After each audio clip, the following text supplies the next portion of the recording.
Uber runs into self-driving permitting issues in San Francisco, Amazon drone delivery begins in the UK, Trump adds 2 tech moguls to advisory roles, and more.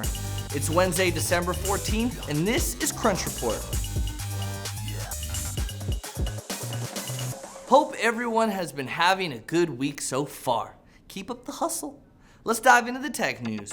Uber launched a small fleet of self-driving vehicles in San Francisco yesterday. But SF, the second city to host the public test of the ride-hailing company's work in this area, isn't quite as enthusiastic on the regulator side. California's Department of Motor Vehicles wants Uber to get a permit to continue testing, but Uber maintains that it doesn't need that yet since there's a driver present in the cars. In a statement, the DMV said, "We have a permitting process in place to ensure public safety as this technology is being tested. 20 manufacturers have already obtained permits to test hundreds of cars on California roads. Uber shall do the same."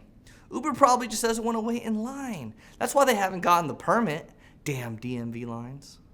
From click to delivery, only took 13 minutes to deliver the first Amazon Prime Air package. We live in the future, folks. Amazon today announced that it has started a small private drone delivery trial in the UK. It's currently working with only 2 shoppers who can now order their goods by drone. Over time, Amazon plans to expand this trial to a few dozen and later to hundreds of shoppers who live within a few miles of its first Prime Air fulfillment center around Cambridge.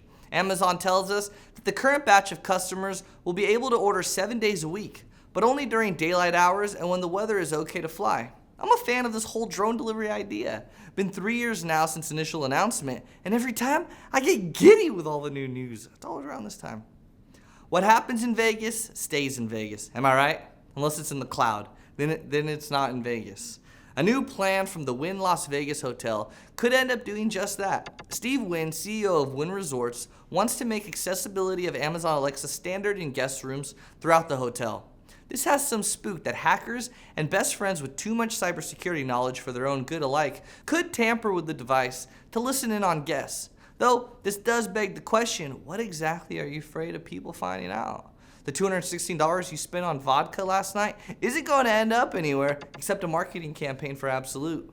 And if you really are part of some egregious global conspiracy, cough, CES, cough, then why on earth are you celebrating at the Wynn Hotel in Las Vegas?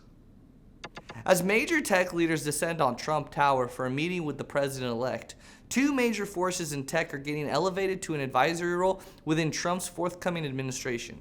Uber's Travis Kalanick and Tesla's Elon Musk are set to serve on a strategy and policy forum alongside other business leaders from companies including BCG, IBM, and JP Morgan Chase.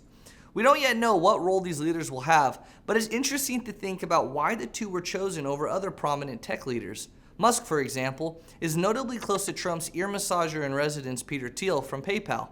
Others in the tech world have had considerably less access. According to Politico, Twitter, for example, was reportedly shut out of today's Bring Your Tech CEO to Trump Tower Day because of its refusal to allow a crooked Hillary emoji. Huh? Crunch Report airs every weekday at 7 p.m. Eastern, 4 p.m. Pacific on TechCrunch.com. You can also find us on iTunes and on YouTube. All right, guys, we'll see you tomorrow.